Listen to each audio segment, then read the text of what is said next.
Tuhan firman-Mu ajaib, kekal meski gunung menghilang. Tiada huruf yang gagal, tak terpatahkan siasat. Hidup seperti-Mu ya Allah, lebih dari emas. Aku bersaksi kitab-Mu, kitab yang suci. Terdengarkan firman-Mu, hibur hati yang luka. Terangilah langkahku kemanapun ku pergi. Biarkanlah firman-Mu berkuasa atasku. Ubahkanku, bebaskanku, ku mau menyenangkan-Mu. Tuhan firman-Mu ajaib, kekal meski gunungnya. Ubah dan bebaskan aku, mau menyenangkan-Mu. Apa yang kita ketahui tentang Boas yang akan menemui Ruth dalam kitab ini? Apa arti dari namanya? Menunjukkan apa arti dari namanya? Bagaimana Ruth bisa menemukan jalannya ke ladang Boas? Apakah itu pemeliharaan ilahi atau apakah dia memiliki pengetahuan sebelumnya? Apa peran tanda dalam mengetahui kehendak Tuhan? Bisakah kita bergantung pada tanda?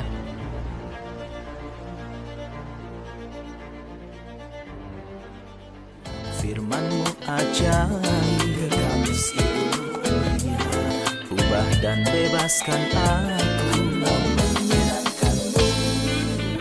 Salam jumpa para pemirsa terkasih, saya menyambut Anda sekalian dimanapun Anda berada dalam episode terbaru program studi harian kita, Semua Kitab Suci.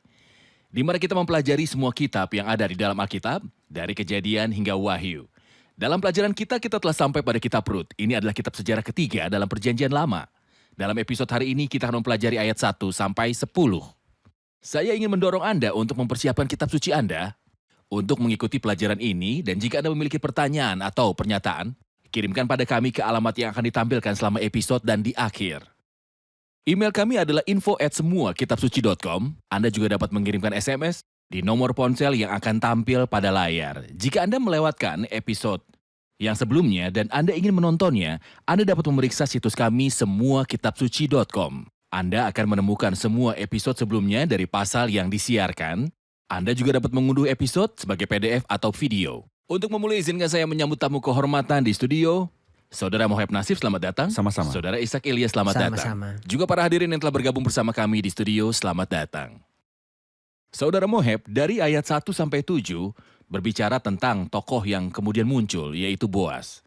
Mohon Anda bisa jelaskan tokoh ini kepada kami. Sebenarnya dia adalah tokoh utama di seluruh kitab ini. Karena dia muncul di sini dalam pasal 2 setelah kembalinya Naomi dan Ruth. Pasal pertama berakhir dengan dua janda kembali dalam kelemahan dan kehancuran. Naomi berkata, "Yang Maha Kuasa telah mendatangkan malapetaka kepadaku." Mereka datang ke Bethlehem pada awal panen jelai, seolah-olah Tuhan menyambutnya kembali di Bethlehem dan menerimanya dengan segala kasih dan penerimaan, kemurahan hati, rahmat, dan kebaikan. Panen jelai adalah panen pertama dari semua hasil. Panen jelai menunjukkan Kristus yang telah dibangkitkan dari kematian, buah sulung dari mereka yang telah mati.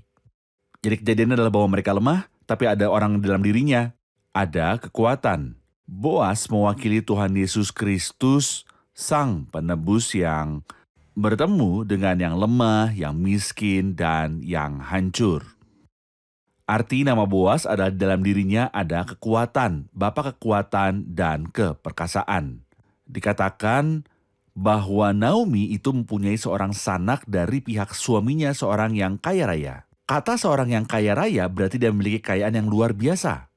Dia adalah orang yang sangat kaya dan pria yang sangat berpengaruh. Boas menemui janda miskin, lemah, dan putus asa. Boas sebagai penebus, dia melambangkan Kristus. Poin pertama yang menjadi jelas adalah bahwa dia adalah seorang kerabat. Dia berasal dari klan Elimelek. Dan untuk melakukan penebusan, Kristus datang dekat kepada umat manusia. Dalam segala hal, ia harus disamakan dengan saudara-saudaranya. Dia datang kepada manusia sebagai manusia. Dia mengambil wujud manusia. Dia mengambil wujud manusia. Firman itu telah menjadi manusia dan diam di antara kita. Karena anak itu adalah anak-anak dari darah dan daging, maka ia juga menjadi sama dengan mereka dan mendapat bagian dalam keadaan mereka. Jadi dia datang sebagai manusia dan mendekati manusia untuk menebus manusia. Dia memiliki kekayaan yang besar. Penebus tidak boleh kurang dari itu. Karena masalah itu mahal, maka dia membayar harga tertinggi. Di dalam hatinya, dia memiliki kasih yang murni, jadi dia berkorban. Dengan rela dia mengorbankan kekayaannya untuk memperkaya orang miskin. Saudara Ishak, dalam ayat dimulai dengan ayat 2, maka Rut perempuan Moab itu berkata kepada Naomi, biarkanlah aku pergi ke ladang memungut bulir-bulir jelai di belakang orang yang murah hati kepada aku. Dan sahut Naomi kepadanya, pergilah anakku.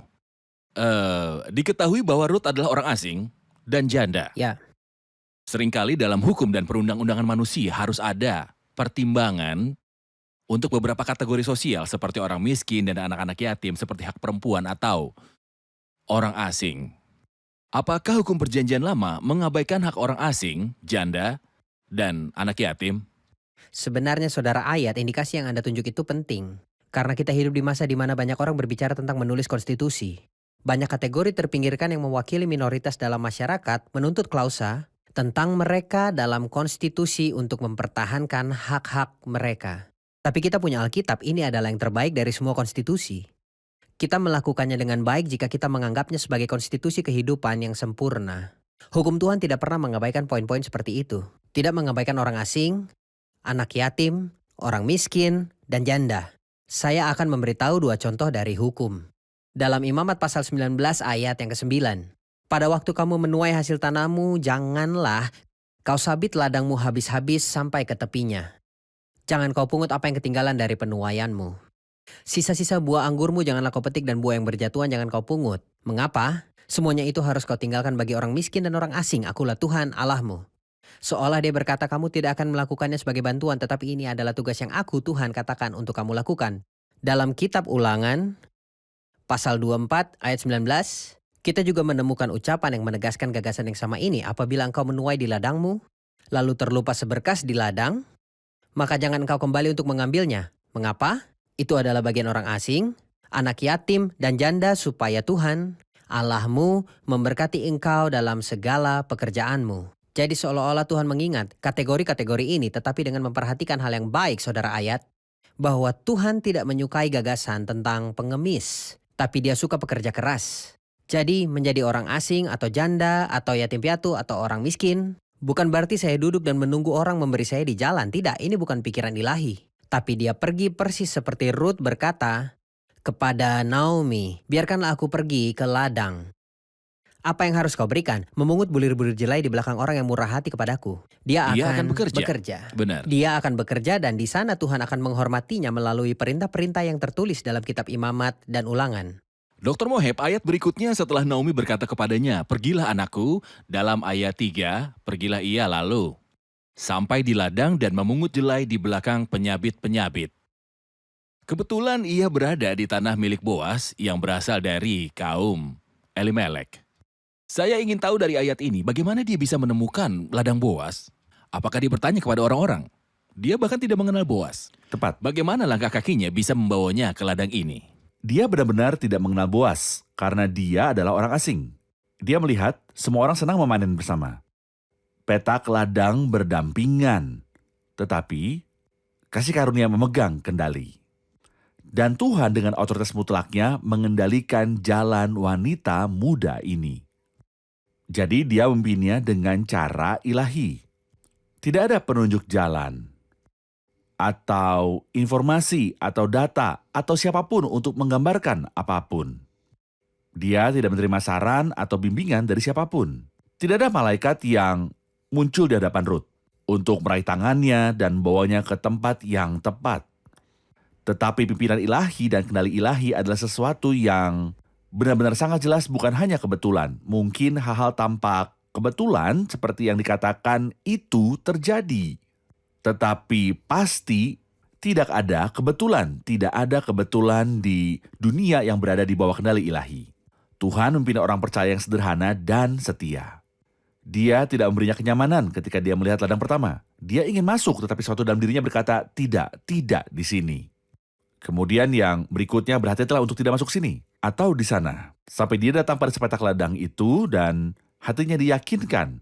Dia merasa nyaman dan bahagia, dia melihat pada ladang semua ladang tampak sama. Tetapi ada kotor ilahi dan pimpinan ilahi. Tuhan ingin dia di sini. Dia memimpin orang yang tulus dan sederhana. Dia memberinya kenyamanan, dia memberinya keyakinan, dia memberinya antusiasme, dia memberinya hati yang tenang untuk masuk ke tempat itu. Ketika dia masuk, perasaan itu dikonfirmasi, ini adalah pimpinan ilahi. Maksud saya mereka menerimanya dengan sangat baik, mereka memperlakukannya dengan sangat lembut. Mereka tahu bahwa dia adalah seorang wanita Moab. Tidak ada yang melakukan kekerasan, tidak ada yang mengusirnya. Tidak ada yang memperlakukannya dengan kasar, tidak ada yang melecehkannya.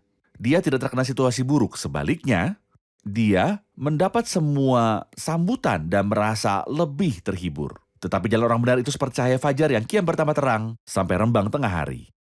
Pemirsa terkasih, kami akan rehat sejenak dan kembali untuk menjawab pertanyaan dari hadirin di studio. Tetap bersama kami. Berkuasa atasku, ubahkanku, bebaskanku, ku mau menyenangkanmu. Tuhan firman-Mu ajaib, kami seluruhnya. Ubah dan bebaskan aku, mau menyenangkanmu. Kami kembali pemirsa terkasih untuk menjawab pertanyaan dari hadirin di studio. Ada pertanyaan? Kami sangat ingin mengetahui kehendak Tuhan dan kami memiliki keyakinan bahwa itu adalah kehendak yang baik, dapat diterima dan sempurna untuk hidup kami. Kadang kita memilih dan memilah tanda sendiri. Apakah ada yang salah dengan hal itu? Apa peran tanda dalam mengetahui kehendak Tuhan? Apakah salah memasang tanda untuk memastikan apakah ini ladangnya atau bukan? Apakah ini jalan yang akan kita inginkan atau tidak? Kebenarannya saudara ayat, sudah pasti Tuhan sendiri lebih tajam dari kita untuk menyampaikan kehendaknya. Tentu saja Tuhan lebih jelas daripada saya untuk mengungkapkan kehendaknya bagi saya. Jadi ini poin awalnya, saya tidak perlu bingung. Jika saya merasa semacam kacau atau bingung tentang kehendak Tuhan, apa yang Tuhan inginkan dari saya sebenarnya. Hal penting kedua adalah ketulusan. Jika saya benar-benar senang, puas dan yakin bahwa apa yang Tuhan lihat adalah yang terbaik untuk saya, bahkan jika saya tidak melihat semua kebaikan sekarang, namun saya yakin Tuhan akan memilih yang terbaik bagi saya akan percaya sepenuhnya kepada Tuhan dan saya akan mengandalkan Tuhan. Semua ini akan mempengaruhi cara saya mengetahuinya. Saya menjawab pertanyaan Anda sekarang. Jika saya orang yang cemas dan tidak sepenuhnya percaya kepada Tuhan, saya akan mencoba melakukan apapun. Anda mungkin menemukan seseorang karena kecemasannya memikirkan sebuah tanda atau berpikir untuk bertanya kepada orang ini atau itu. Tetapi orang yang percaya kepada Tuhan lebih tenang dan bisa menunggu lebih lama. Tanda bukanlah cara Tuhan menyampaikan pikirannya kepada kita, terutama setelah selesai kanon kitab suci. Kita memiliki kitab suci di mana kehendak Allah telah dinyatakan. Sebelum kita sampaikan beberapa gagasan tentang kehendak Tuhan, saya ingin sampaikan bahwa kehendak Tuhan bukanlah sesuatu untuk diketahui tapi untuk dialami. Artinya saya benar-benar ingin menjalaninya, bukan sekedar mengetahuinya. Begini sederhananya. Tuhan tidak punya kantor informasi. Saya berkata, Tuhan kemana saya harus pergi? Jawabnya hari ini pergi ke timur. Jawabku, baik saya akan datang pada masalah yang akan datang. Tidak. Saya tahu kehendak Tuhan melalui persekutuan dengannya. Saat saya melekat pada Tuhan dan berjalan bersamanya. Saya merasakan bisikannya. Apakah Tuhan berbicara? Ya, dia berbicara. Di mana? Alkitab. Alkitab sekarang sudah lengkap. Yang kedua, melalui doa. Saya berdoa dan merasa terhibur. Kita mendengar sebelumnya saudara Moheb katakan terkadang Tuhan meyakinkan hati orang percaya terhadap sesuatu dan terkadang menghalangi hatinya. Jika saya membiarkannya tidak dibatasi tanpa kendali ilahi, perasaan saya atau preferensi saya akan menuntun saya. Tetapi jika saya berdoa dengan tulus mengatakan, Tuhan, saya benar-benar menginginkan apa yang Engkau inginkan dan apa yang tidak Engkau inginkan saya juga tidak ingin. Jadi apapun keputusannya, ini akan membuat jalan lebih mudah. Yang ketiga adalah mengamati urusan penyediaan ilahi di sekitar saya. Jadi Tuhan berbicara melalui firman dan melalui doa. Penting bahwa dalam doa saya tidak hanya terus berbicara lalu pergi. Doa adalah memberi dan menerima, itu adalah sebuah hubungan. Jadi ketika saya berdoa, saya bertanya kepada Tuhan, apa pendapatmu tentang ini? Dan saya menunggu. Saya menunggu Tuhan. Berkali-kali ternyata saya hanya terus berbicara dalam doa. Saya katakan amin, kemudian doa selesai dan saya bangun. Inikah doa? Doa adalah berbicara dan menunggu Tuhan. Seseorang berkata, Tuhan berbicara kepada kita dalam doa dan dalam Alkitab. Jadi ada baiknya membuka Alkitab juga saat berdoa. Dan katakan, Tuhan berbicaralah padaku melalui firman-Mu. Yang ketiga, pekerjaan ilahi. Keberadaan kuasa ilahi, tidak ada yang kebetulan. Di dunia ini kita hidup, jadi bagi orang percaya tidak ada yang kebetulan. Oleh karena itu, saya harus melihat terkadang Tuhan memberikan lampu positif atau hijau melalui kuasa ilahinya. Saya merasa bahwa Tuhan meyakinkan dan mendorong saya. Lalu saya melangkah lebih jauh dan memeriksa, jika salah saya mundur. Tidak masalah. Siapapun bisa salah, tapi saya harus terus melangkah. Jika Tuhan menutup atau menetapkan halangan dan rintangan, saya tidak bersikeras untuk melanjutkan, namun harus kembali. Singkatnya, kehendak Tuhan tidak rumit, tapi apa saya mau mengalaminya? Apakah saya tulus? Apakah saya bersekutu dengan Tuhan? Apa saya mengerti? Ini adalah penting bagi saya untuk hidup dalam kehendak Tuhan. Setiap orang yang menerapkan ini akan Tuhan tuntun sesuai rancangannya. Baik, Dr. Moheb di ayat berikutnya. Pergilah ia lalu sampai di ladang dan memungut jelai di belakang penyabit-penyabit. Kebetulan ia berada di tanah milik Boas yang berasal dari kaum Elimelek. Ayat 4 sangat penting. Lalu datanglah Boas dari Betlehem, ia berkata kepada penyabit-penyabit itu, Tuhan kiranya menyertai kamu, jawab mereka kepadanya, Tuhan kiranya memberkati. Tuhan. Jadi dia segera pergi ke ladang Boas, lalu segera Boas datang ke ladang. Mohon ceritakan tentang ladang Boas dan Boas sendiri, pemilik ladang tersebut. Sebenarnya, topik pasal ini adalah ladang Boas. Di ladang Boas, saya melihat pertemuan orang-orang percaya bersama di sekitar Tuhan. Dan Tuhan yang menghormati pertemuan ini dengan kehadirannya secara pribadi. Ini luar biasa dan hak istimewa yang besar bagi setiap orang percaya yang mengasihi Tuhan dan senang bertemu dengan Tuhan. Yang mencari Tuhan dan merasa lapar dan haus akan Tuhan. Keluar dari rumah dari persekutuan untuk bertemu Tuhan dan untuk mendengar suaranya dan untuk bertemu dengannya. Seseorang yang saya kasih dan rindukan, saya mencari dan mengejar dia. Ada perasaan nyaman di hati saya terhadap pribadi ini. Saya pergi untuk mempersembahkan kepadanya kasih, pengabdian, kesetiaan, pujian, penghargaan, dan hormat saya dan untuk mengungkapkan kepadanya yang ada di hati saya. Dan dia senang melihat saya. Ngomong-ngomong seperti yang kita lihat di episode sebelumnya, jadi nama Naomi berarti menyenangkan. Dan arti nama Elimelek adalah Tuhanku adalah Raja. Dan ini juga harus membedakan pertemuan orang-orang kudus. Tuhan ingin orang-orang tunduk pada otoritasnya. Orang-orang yang menghormati ketuhanannya dan bahwa dia adalah pemimpin mereka. Dia menemukan kesukaannya di dalam mereka dan menemukan di antara mereka orang yang dia kasihi dan bergembira bersama mereka. Ini adalah hal yang indah. Di ladang Boas, saya menemukan karakter yang paling penting, Boas. Boas tidak berada di banyak ladang, tapi dia ada pada sebidang ladang yang menjadi miliknya yang dia miliki. Jika saya mencari jelai, semua ladang memiliki jelai. Dan jelai adalah gambaran makanan. Tidak salah mencari makanan di musim paceklik. Tapi ada yang lebih baik daripada makanan adalah Boas sendiri. Saya akan bertemu dengan orang yang menyenangkan ini. Mohon beritahu saya aplikasi praktisnya bagi mungkin beberapa pemirsa yang tidak dapat memahami indikasi apa itu jelai dan makanan. Maksud Anda pertemuan? Pertemuan. Maksud Anda ibadah di gereja? Benar. Pertemuan atas nama Tuhan? Benar. Ada banyak kebaktian dan pertemuan, tetapi saya harus membedakan di pertemuan yang manakah Tuhan hadir sebagai kepala tubuh. Apakah ini yang ingin Anda katakan? Tepat. Bahkan di ladang, ada banyak hal. Seperti yang saya sebutkan, Boas karakter utama yang memiliki tempat ini. Semua orang menatap Boas.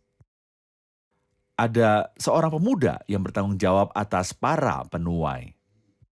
Dan dia bertanggung jawab atas segala sesuatu yang terjadi di ladang Boas dan dia bertindak atas nama Boas. Dia menyampaikan gagasan-gagasan Boas kepada para penuai dan semua orang yang bersamanya di ladang. Dan bisa dikatakan dia adalah penghubung dan dia adalah simbol dari Roh Kudus. Juga ada penuai di ladang yang berbicara kepada kita tentang karunia-karunia di dalam gereja Allah.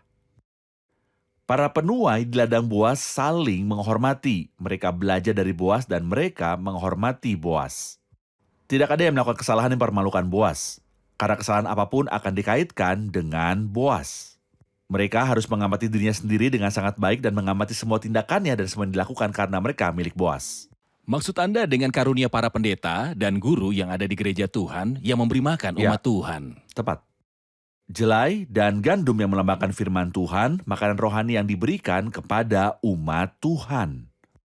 Ada perempuan dan pria yang bekerja untuk membantu pekerjaan Boas di ladang Boas. Setiap orang memiliki peran dan semua orang tahu pekerjaannya.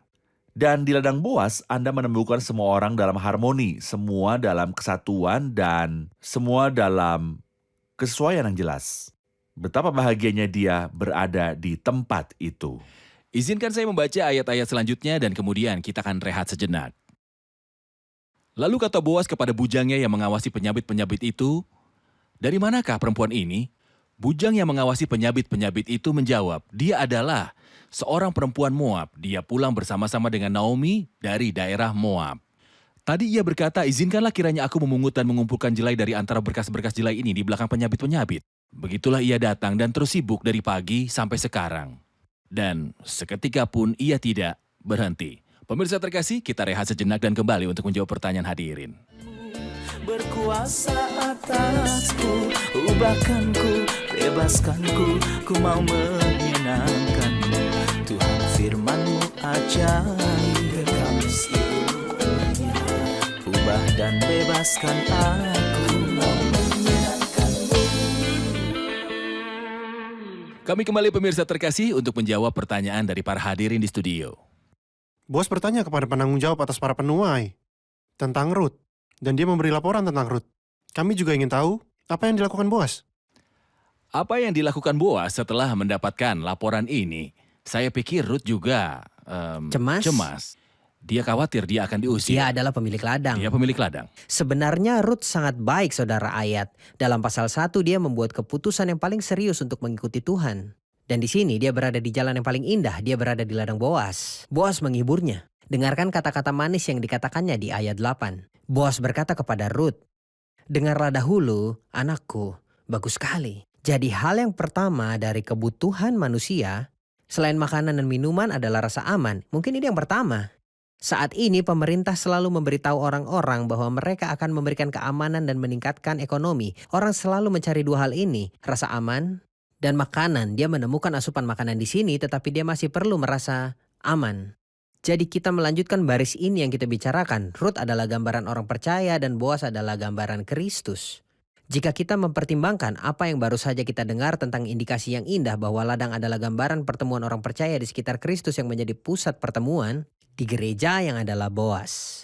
Begini, di ladang ada aktivitas, ketekunan, dan kerja. Ada perbedaan antara padang rumput dan ladang. Di padang rumput makanan sudah siap dan Tuhan sudah menyiapkan makanan. Tapi di ladang ada pekerjaan, dia mempersiapkan ladang. Dia sedang menyiapkan makanan, yaitu ladang. Inilah yang kita lihat di pasal 2 dalam kitab Rut. Saya dapat menganggap bahwa nasihat Boas kepada Rut adalah nasihat Tuhan kepada saya secara pribadi. Sebagai orang percaya yang berjalan di jalan iman yang paling indah.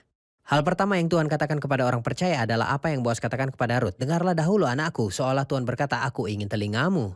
Aku ingin engkau mendengarkanku. Aku ingin telingamu dilatih untuk mendengar suaraku. Domba-dombaku mendengarkan suaraku dan aku mengenal mereka dan mereka mengikuti aku." Bukan untuk mendengar orang asing itu, tetapi untuk mendengar aku. Siapa bertelinga hendaklah ia mendengar. Hal kedua adalah tidak usah engkau pergi memungut jelai ke ladang lain. Maksudnya bukan ladang yang kedua, namun ladang orang lain. Kita ingin ladang menjadi milik Boas. Kita menginginkan tempat di mana Kristus berada. Inilah pentingnya pertemuan dan pentingnya Ada tanah banyak ini. pertemuan, banyak sumber, tetapi yang membuat perbedaan adalah di mana Boas berada. Pertemuan di mana Boas berada. Tepat, saudara Ayat. Dimanapun Boas berada, orangnya akan membuat perbedaan. Dan Boas adalah simbol Dan Boas Kristus. adalah simbol Kristus. Hal ketiga, dia berkata, tidak usah engkau pergi. Artinya, disinilah tempat peristirahatanmu, anakku. Ini akan menjadi tempatmu dengan dan di antara saudara-saudarimu. Disinilah tempat di mana ada perhatian penuh dan pengawasan langsung dariku, Kristus, dan orang muda yang bertanggung jawab atas para penuai yang adalah Roh Kudus. Tetapi tetaplah dekat pengerja-pengerja perempuan. Sungguh baik bagi orang percaya bersekutu dengan orang-orang kudus dan keluarga Allah. Orang-orang kudus adalah orang-orang yang beriman. Jadi, merupakan suatu hal yang normal ketika bara api tersulut saat makan bersama. Tetapi jika Anda mengambil sepotong bara dari yang lain dan mengesampingkannya, apa yang terjadi? Padam. Tempat orang percaya adalah di antara keluarga Allah. Tetaplah dekat pengerja-pengerja perempuan karena dia seorang wanita dan orang asing. Jadi dia harus dekat dengan para pekerja perempuan muda Boas. Kemudian, lihat saja ke ladang yang sedang disabit orang itu. Biarkan mata Anda tertuju pada makanan yang berasal dari ladang ini. Tetap fokus, jangan terganggu, jangan kehilangan perhatian. Tetapi tetap fokus pada ladang, pada makanan dan panen yang datang dari ladang ini. Dan ikutilah, di belakang siapa? Di belakang para penuai. Penuai melambangkan orang-orang yang berbakat, yang dapat membawa makanan. Gambaran para pelayanan orang-orang yang lebih memahami Alkitab daripada saya, jadi mereka bisa membantu saya. Hari ini kita mempersembahkan firman Tuhan kepada pemirsa yang terkasih. Mungkin pemirsa membaca kitab Rut lalu berkata, saya tidak mengerti. Kami bersyukur kepada Tuhan bahwa hari ini firman Tuhan dijelaskan dan inilah dia. Jadi Anda tahu, Anda mengejar penuai yang membawa makanan dan makan dari para penuai. Sebab aku telah memesankan kepada pengerja-pengerja lelaki, jangan mengganggu engkau. Artinya, aku meyakinkanmu dan aku berkata kepadamu, anakku. Kemudian hal kedua, jangan takut kepada para pemuda. Aku perintahkan kepada mereka untuk tidak mengganggu engkau. Jika engkau haus, pergilah ke tempayan-tempayan dan minumlah air yang dicedok oleh pengerja-pengerja itu. Para pemuda ini sangat kuat karena mereka bisa membawa air dari sumur yang dalam. Jadi dia mungkin tidak tahu caranya, mungkin ototnya lemah. Dia adalah seorang wanita yang lebih lemah, dia mungkin takut dalam situasi ini. Tapi ada pemuda kuat yang bisa membawa air, ini adalah gambar para pelayan dan dia minum dari air ini yang adalah firman Tuhan. Tentunya saudara Moheb memiliki reaksi yang berbeda. Apa yang Ruth lakukan sebagai balasan atas semua pembicaraan tentang Boas Dia ini? juga tidak bermimpi atau mengharapkan kata-kata indah yang dia dengar dan orang luar biasa yang dia temui. Dia takut dan orang asing itu ketakutan. Terutama bahwa dia adalah seorang Moab. Dan di dalam dirinya dia tahu bahwa orang Moab tidak akan masuk di antara umat Tuhan sampai generasi yang ke-10. Dia datang dengan perasaan takut.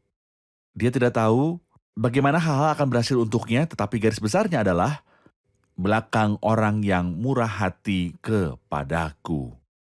Jelas bahwa sejak dia memasuki ladang, dia melihat wanita asing itu dan dia menemukan kebaikan di matanya. Ini adalah sesuatu yang Tuhan lakukan. Dan pastinya Ruth juga adalah seorang wanita muda yang menarik. Jadi ketika dia melihatnya, dengan tampilan anggun dia mengaguminya. Sederhana. Dia memperhatikannya dan menunjukkan perasaan perhatian dan kepedulian yang sangat khusus. Di antara perkataan terbaik yang dia katakan padanya, tidak usah engkau pergi. Seolah dia berkata kepadanya, dengarkanlah dulu anakku. Aku di sini setiap hari dan aku senang melihatmu setiap hari. Seolah Tuhan beritahu saya, aku datang ke sini untuk pertemuan ini setiap hari. Di mana 2-3 orang Tepat, berkumpul? aku ada di antara mereka, aku ingin melihatmu setiap hari. Aku ingin melihatmu setiap hari. Jika ini adalah keinginan hatinya, pribadi yang mulia dan agung ini, jadi ini juga motivasi saya. Saya senang melihatmu Tuhan dan bertemu denganmu. Dia merasakan kasih karunia yang melimpah dan menguasai dirinya. Lalu sujudlah Ruth menyembah dan berkata, mengapakah aku mendapat belas kasihan daripadamu sehingga Tuhan memperhatikan aku, padahal aku ini seorang asing. Kita telah di akhir episode, saya ucapkan terima kasih. Kita akan lanjutkan diskusi ini di episode mendatang. Saya senang mengetahui peristiwa baru dalam kisah ini. Kita akan bertemu di episode selanjutnya. Terima kasih. Juga para hadirin di studio, terima kasih. Kita akan bertemu di episode selanjutnya. Apakah hanya kecantikan luar Ruth yang menarik perhatian Boas? Bagaimana kasih karunia Boas bertemu dengan iman Ruth? Apa yang Anda ketahui tentang hukum penebus dalam perjanjian lama? Bagaimana hal ini terjadi dengan Boas dan Ruth? Tuhan firman-Mu ajaib, kekal meski gunung menghilang. Tiada huruf yang gagal, tak terpatahkan siasat. Hidup seperti-Mu ya Allah, lebih dari emas. Aku bersaksi kitab-Mu, kitab yang suci. Mendengarkan firman-Mu, hibur hati yang luka. Terangilah langkahku kemanapun ku pergi. Biarkanlah firman-Mu berkuasa atasku. Ubahkanku, bebaskanku, ku mau menyenangkan-Mu. Tuhan firman-Mu ajaib, ubah dan bebaskan aku.